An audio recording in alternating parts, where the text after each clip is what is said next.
नमस्कार दोस्तों, एक बार फिर से आप सभी का स्वागत है। और हम हिंदी साहित्य नेट जेआरएफ में 2018 का पेपर देख रहे हैं और 25 क्वेश्चन इससे पहले हो चुका है। आज देखते हैं 26 से लेकर 50 क्वेश्चन, यानी 25-25 क्वेश्चन हम लोग कर रहे हैं। तो आइए शुरू करते हैं। चैनल को सब्सक्राइब जरूर कीजिए और यह PYQ आपके लिए लाभकारी ज़रूर होगा। देखते हैं क्वेश्चन नंबर 26। नेट का एग्ज़ाम जो आपका जून में होने वाला है, जून तो चल ही रहा है, 18 जून को पेपर है। 26 क्वेश्चन है, रस पंचाध्याय की प्रमुख विशेषताएं क्या हैं। तो रस पंचाध्याय की प्रमुख विशेषताओं की बात की जाए तो यहाँ पे पहला, दूसरा, तीसरा यहाँ पे सही है। कहने का मतलब कि यह रोला छंद में लिखी गई है। इसमें कृष्ण की रासलीला का विस्तार के साथ वर्णन किया गया है। इसमें अनुप्रसाद युक्त साहित्यिक भाषा का प्रयोग किया गया है। रस पंचाध्याय के बारे में यह यहाँ पे इसका विश्लेषण दिया हुआ है। क्वेश्चन 27 है, सूरदास के बारे में आचार्य शुक्ल के द्वारा लिखित कौन से कथन सही हैं। तो यहाँ पे कौन से कथन सही हैं उसको हम लोग देखते हैं। ठीक है, कौन से कथन सही है। तो सूरदास के बारे में कौन सा कथन सही है। ऑप्शन नंबर सी यहाँ पे सही है। सी का मतलब कि 2, 3 और 4। ठीक है, देखिए 2 में क्या क्या गया है। उन्होंने भागवत के 10वें स्कंद की कथा इतिवृत्त के रूप में कह दी है। तीसरा है, उन्होंने भिन्न भिन्न लीलाओं को अत्यंत मधुर और मनोहर पदों में गाया है। चौथा है, उनके पद अत्यंत प्रगल्भ और काव्यपूर्ण है। 26, 27, फिर इसके बाद आ गया क्वेश्चन नंबर 28। यहाँ पे विश्लेषण के रूप में हम देख सकते हैं कि वही चीज़ें कही गई हैं जो ऑप्शन 2, 3 और 4 में दी गई थी। क्वेश्चन नंबर 28 है, रहीम की कविता नगर शोभा की मुख्य विशेषता इसमें से कौन सी है। मुख्य विशेषता कौन कौन सी है। तो यहाँ पे जो सही जवाब है वह है पहला, दूसरा और चौथा। तो पहला क्या हो जाएगा, इसमें नगर का संकुचित वर्णन किया गया है। दूसरा, इसमें वर्ण व्यवस्था के अनुसार उनके जाति की स्त्रियों का वर्णन किया गया है। ठीक है, यहाँ पे थोड़ा सा स्त्री कट गया है। और फिर चौथा इसका सही है, ये स्त्रियाँ अपना उत्पाद बेचने का काम करती हैं। 1, 2 और 4 ऑप्शन नंबर 1 में ही है। यहाँ पे फिर से वही चीज़ें कही गई हैं विश्लेषण में। क्वेश्चन 29 है, रीतिकालीन वीर काव्य की प्रमुख विशेषताएं क्या हैं। देखिए PYQ से कभी मतलब काफ़ी लाभ होता है, इसलिए PYQ करके जाना जरूरी है। रीतिकालीन वीर काव्य की प्रमुख विशेषताओं की बात की जाए तो 4 ऑप्शन यहाँ पे है हमारे सामने। और इसका सही जवाब कौन सा है। इसका सही जवाब है 1, 2 और 4।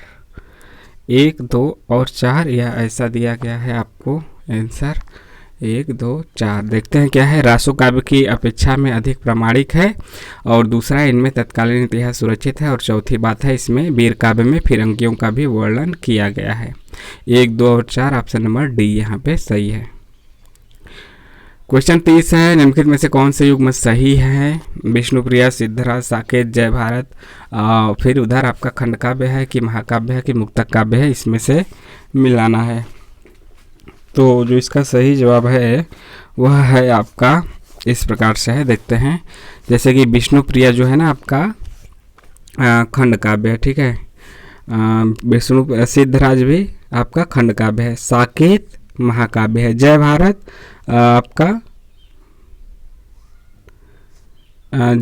आपका क्या है, खंड काव्य है। तो पूछा क्या है, कौन सा युग्म सही है, मतलब कौन सा युग्म सही है। तो पहला, दूसरा, तीसरा सही है, चौथा गलत है। तो ऑप्शन नंबर सी हो गया। आगे बढ़ते हैं। क्वेश्चन नंबर 31, मतलब यहाँ पे इसका आंसर दिया गया है। हम लोग यूथ कंपटीशन का जो PYQ है वहाँ से पढ़ रहे हैं। क्वेश्चन 31 है, निम्नलिखित विकल्पों में से किनका संबंध माखन लाल चतुर्वेदी से है। और एक चीज़ और, यहाँ पे आप रचना देख सकते हैं कि सभी किसका है, मैथिली शरण गुप्त का है। क्वेश्चन नंबर 31 कहाँ गया। 31 है, निम्नलिखित विकल्पों में किनका संबंध माखनलाल चतुर्वेदी से है। ऑप्शन है सिपाही, दैनिकी, आर्द्रा या फिर पुष्प की अभिलाषा। तो यहाँ पे एक से ज़्यादा ऑप्शन सही है, तो उसको आपको यहाँ पे हमें देखना है। तो यहाँ पे जो सही जवाब है वह है ऑप्शन नंबर बी का मतलब कि पहला और चौथा, यानी कि सिपाही और पुष्प की अभिलाषा से इनका संबंध है। न न न पुष्प की अभिलाषा का संबंध इससे है, जबकि आर्द्रा जो कि 1927 है और दैनिकी 1942 है, यह इसका संबंध किससे है? इनका संबंध है आपका सियाराम शरण गुप्त से, और यह खंड काव्य है उनका। अगला है क्वेश्चन 32, सुमित्रानंदन पंत के निम्नलिखित कृतियों में से किन पर अरविंद दर्शन, जो महर्षि अरविंदो थे ना, अरविंद दर्शन का प्रभाव पड़ा? गुंजन पे, श्रवण पे, भागमत भागमत ठर, रजत शिखर पे, या फिर ग्राम्या पे? तो किस किस पर पड़ा? तो इसकी बात की जाए तो इसका सही जवाब है आपका तीसरा और चौथा। तीसरा और चौथा का मतलब कि रजत शिखर पे और ग्राम्या पे इसका प्रभाव पड़ा है, रजत शिखर और ग्राम्या पे। इनकी पंत की अन्य कृतियों की बात की जाए तो उच्छ्वास 1920, ग्रंथि 1920, बीड़ा 1927, पल्लव 1928, गुंजन 1932, युगांत 1936, युगवाणी, स्वर्ण किरण, स्वर्णधूलि, युगपथ, उत्तरा, लोकायतन, चिदम्बरा पे इन्हें ज्ञानपीठ पुरस्कार भी मिल चुका है। क्वेश्चन 33 देखते हैं, विदेशी पृष्ठभूमि पर आधारित हिंदी उपन्यास कौन कौन से हैं? विदेशी उपन्यास पे आधारित उपन्यास कौन कौन से हैं, यहाँ पे हमें चुनना है।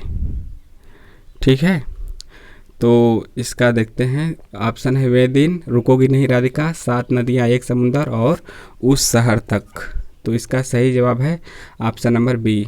बी का मतलब कि 1 2 3, यानी वे दिन, रुकोगी नहीं राधिका और 7 नदियाँ एक समुंदर। इसका विश्लेषण देखना बहुत जरूरी है। विदेशी पृष्ठभूमि पर आधारित उपन्यास वे दिन है, निर्मल वर्मा का है। रुकोगी नहीं राधिका उषा प्रियंवदा का है। 7 नदियाँ एक समुंदर नासिरा शर्मा का है।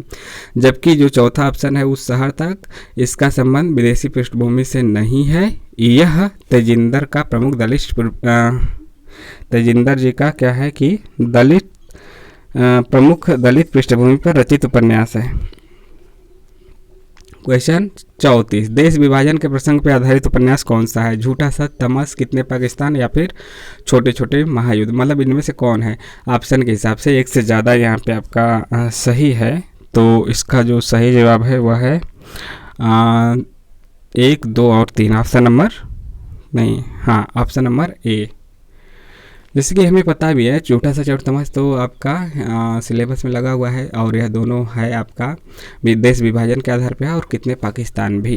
तो 1 2 और 3 यहाँ पे सही है। कितने पाकिस्तान किसका है? कमलेश्वर का। झूठा सच किसका है? यशपाल का। 1958 और 1960 2 भागों में छपा था। पहले भाग का नाम है वतन और देश, दूसरे भाग का नाम है देश का भविष्य। यशपाल का तमस भीष्म साहनी का उपन्यास है, आपको पता है। यशपाल के अन्य उपन्यास की बात की जाए तो दिव्या है, कहानी है, देशद्रोही है, दादा कामरेड है, मेरी तेरी उसकी बात है, और अमिता है। मतलब प्रमुख रूप से तमस भीष्म साहनी का है। और भीष्म साहनी के अन्य उपन्यासों की बात की जाए तो झरोखे हैं, कड़ियाँ हैं, बसंती है। कितने पाकिस्तान कमलेश्वर का है। और जो छोटे छोटे महायुद्ध है वह नहीं है देश विभाजन पे, बाकी आपका तीनों है, तमस, झूठा सच और कितने पाकिस्तान। क्वेश्चन 35 है, जैनेंद्र की कहानियों का पात्र है शमशेर, जुलेखा, बेंजिलो, ईश्वर चंद्र। मतलब इसमें से ऑप्शन में से चुनना है कि क्या चारों है, 3 है, 2 है, या फिर कोई एक तो ऑप्शन नहीं है। मतलब कोई एक में तो एक ऑप्शन नहीं है, दो या 2 से ज़्यादा ही है।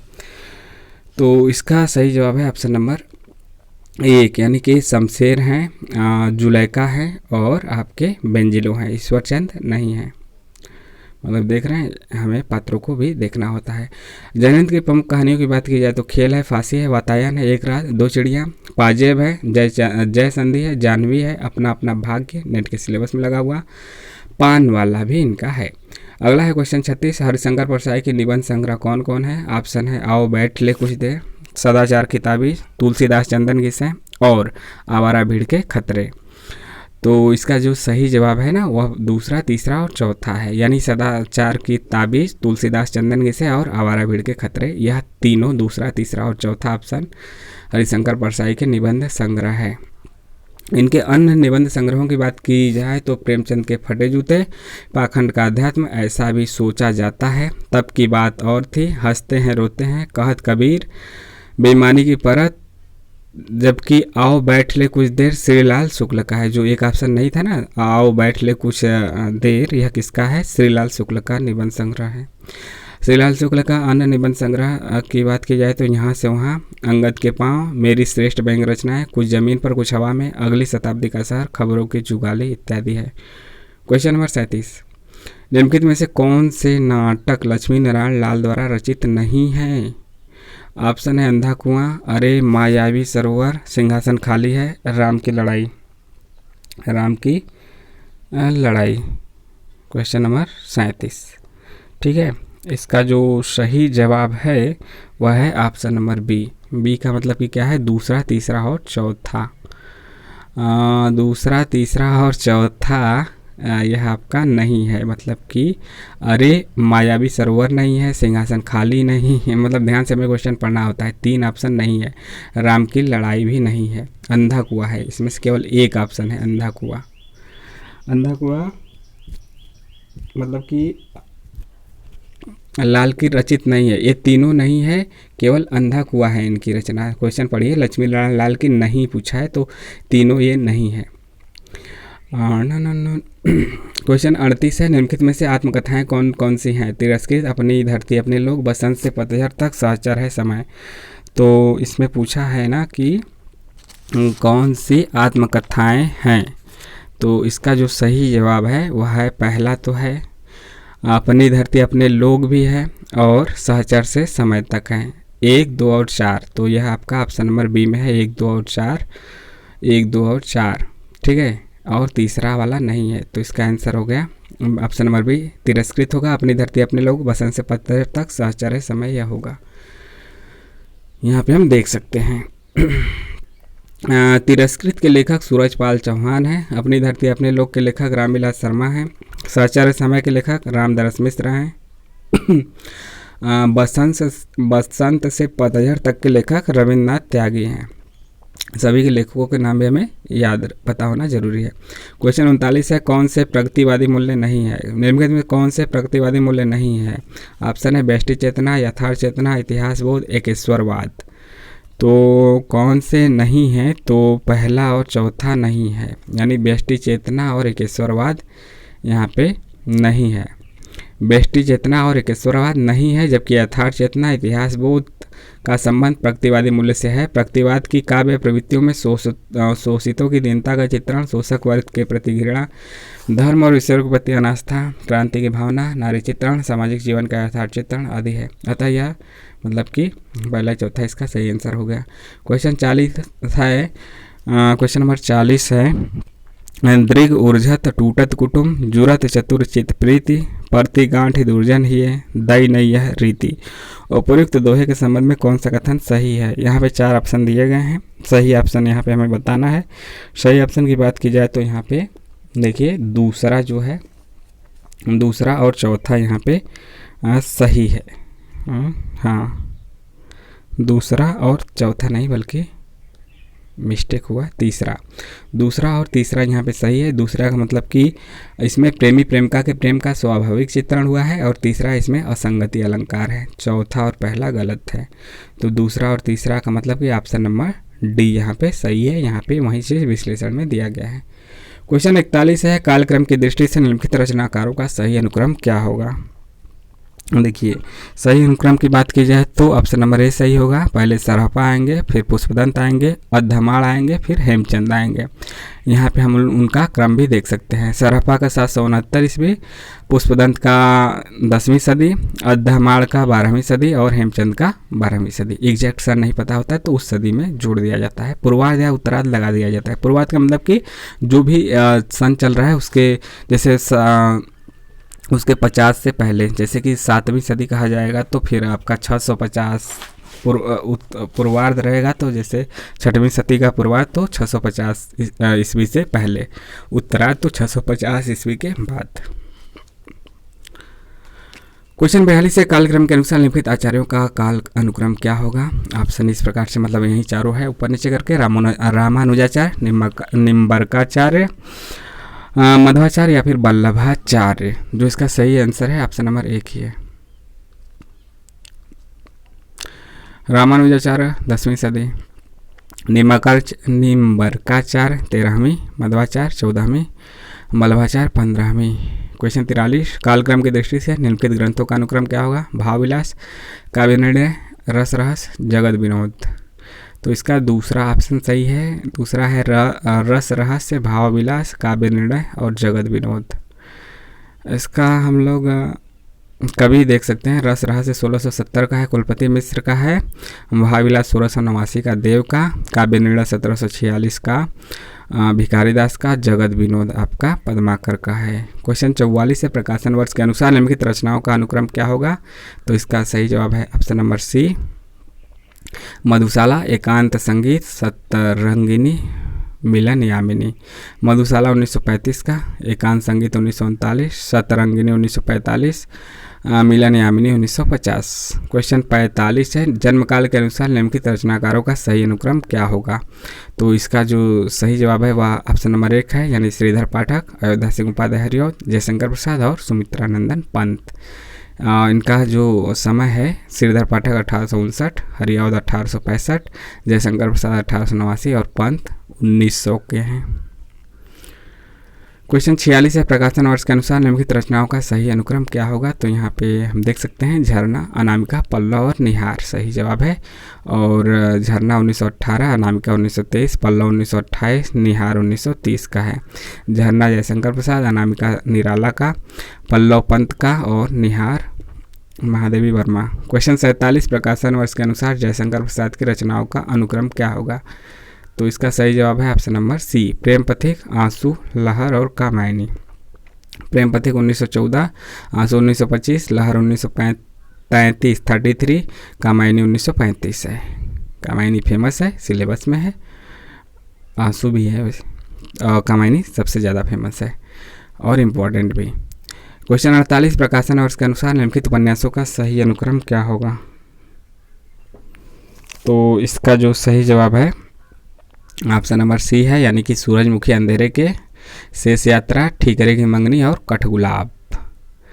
देखिए, सूरजमुखी अंधेरे 1972 का, शेष यात्रा 1984, ठीकरे की मंगनी 1989, कठगुलाब 1996। सूरजमुखी अंधेरे के कृष्णा सोबती का, शेष यात्रा उषा प्रियमदा का, ठीकरे की मंगनी नासिरा शर्मा का, कठगुलाब मृदुला गर्ग का। क्वेश्चन 49, कहानी संग्रहों का अनुक्रम क्या होगा सही? तो इसका जो सही जवाब है वह है आपका ऑप्शन नंबर डी, यानी कि इंसान के खंडहर, फिर परिंदे, फिर सतह से उठता आदमी, फिर पीली छतरी वाली लड़की। इंसान के खंडहर कब का है? 1950 का, परिंदे 1960 का, सतह से उठता आदमी 1971 का है और पीली छतरी वाली लड़की इसका उसके बाद ही है। इसका एग्जैक्ट सन नहीं पता है। इंसान के खंडहर जो है वह है आपका मोहन राकेश का, परिंदे निर्मल वर्मा का, सतह से उठता आदमी मुक्तिबोध का, पीली छतरी वाली लड़की उदय प्रकाश का है। तो यही क्रम है ऑप्शन नंबर डी। यहाँ पे हम इसका विश्लेषण भी देख सकते हैं यहाँ पे, ठीक है, वही सन वही लेखक। क्वेश्चन 50, प्रकाशन वर्ष के अनुसार विद्यानिवास मिश्र के निबंध कौन कौन से हैं? तो यहाँ पे ऑप्शन नंबर 1 है, तमाल के झरोखे से, यह सिलेबस में है तो इनके निबंधों को भी याद रखना है। शेफाली झर रही है, सीरीज की याद आई और रथ यात्रा। और इसका सन कालक्रम के अनुसार लगाने के लिए आए तो तमाल के झरोखे से 1981, शेफाली झर रही 1989, सीरीज की याद आई 1995 और रथ यात्रा 2002 का है। और विद्यानिवास मिश्र का कौन सा निबंध नेट के सिलेबस में है यह आपको कमेंट के माध्यम से बताना है। चैनल को सब्सक्राइब जरूर कीजिए, कमेंट करते रहिए कैसा लगा। मिलते हैं नेक्स्ट वीडियो में। जय हिंद।